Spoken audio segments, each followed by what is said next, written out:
Hi there, my name is Crystal Hymas, and this is going to be a presentation on my Book of Remembrance. My Book of Remembrance, I collected all these certificates that I have been saving throughout my childhood, and I finally got something to do with them. This is kind of cool, my kindergarten diploma, and I received that in Molalla, Oregon in 1992. I was able to save a "Congratulations, you made it." This was from one of the grades in elementary. I have a DARE certificate that I had received from going through the DARE program of Drug Abuse Resistance Education. And I think that every school needs that program. It was an amazing program. This is a Jump Start, and this is a certificate of achievement for reading a certain number of books. The number was 38. This is Student of the Month from elementary school. This is my elementary school diploma. And I know that not a lot of people collected these things, but I was kind of a nerd growing up and liked to keep them. Lincoln Elementary, just for being wonderful. And more things like that. A reading certificate. This is a certificate that I'm really proud of because we don't say the Pledge Allegiance in school anymore. But this is a certificate that certifies that I knew the Pledge of Allegiance. That was in 1997. A citizenship award. And when I was in high school, I went to dance, the dance team, and we went to state. And we won second place that year. And I got my E from Estacada, which is for my letterman's jacket. And then a cheerleading certificate. A few more of those. And then, so that covers my school and things like that. And then, when I joined the church after high school, I received my patriarchal blessing, and I had them photocopied into like smaller sizes, and plastic covered them with laminating them. So these are the original copies. And then I also saved, this is my call from the first presidency with the signature of President Henry B. Eyring, or not Henry B. Eyring, Gordon B. Hinckley on the bottom.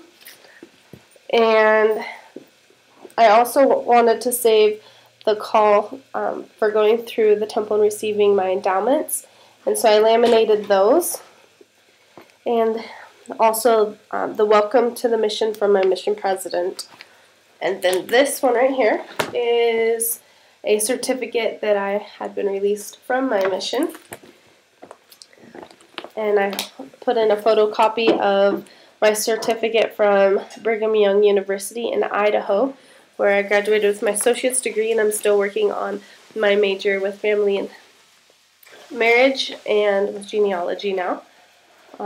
I joined the Student Alumni Association, and I have a couple of those.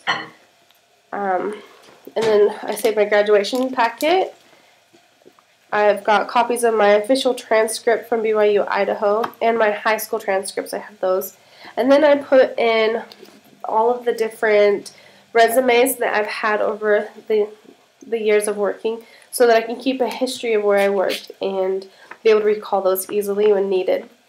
And then it was a couple years after I had graduated high school, my family went through a huge legal case, and I had to spend 14 months of trial, and so I have preserved the records and the different subpoenas that I received, and I saved these so that hopefully one day I can be able to put all of these things into a biography in a book to help students and people who are studying about the different challenges that people can go through. I'm not being specific for a reason, but that's okay. And then this right here is kind of interesting.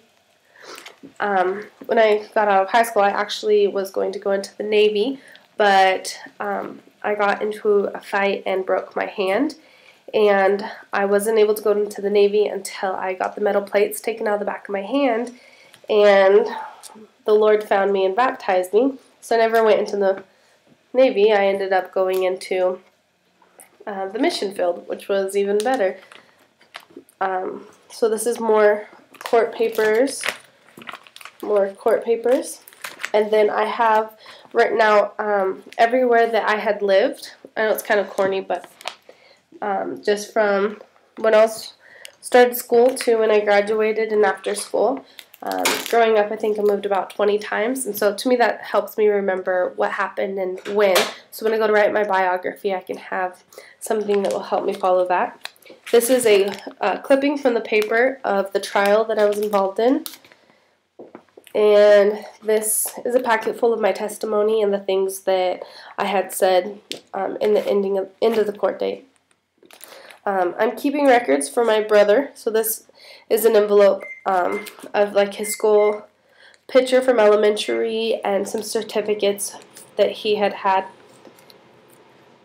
This one is, I don't know if you can see that well, but my pedigree chart. This is a rough draft of the one that I put into Roots Magic, and then I have those other copies here, and whoops, I have printed off my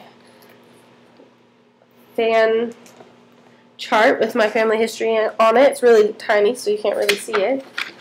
And these are where I'm keeping some of the ordinance cards that this is the copy of it that is printed. Then you give to the temple, and then they print these cards for you. And so I'm holding on to those as I take them to the temple and do the sealings for those. This is the 4 generations document that we had done in this class. And I had added in a couple of papers that I did from another class that were significant to my life. I am a transitional character. That's someone who steps aside from the traditions and the behaviors of your family, and you make changes. And so I put that in there. We also did this really cool chart. I'll show you. We were supposed to, this is one of my marriage classes, we were supposed to come up with a genogram where we made our family pretty much like a pedigree chart, but we had to come up with our own signs and symbols for marriages, divorces, deaths, children being born. And so when I got done, one of the most significant things that I had learned is all these thunderbolts are divorces, and everyone on both sides of my family have went through divorces, which is kind of sad. And then I put my paper from my genogram on there. And so that is my book of remembrance, and I'll be adding my pictures from my family retention project with this so that I can keep track of the family as it continues. So thank you.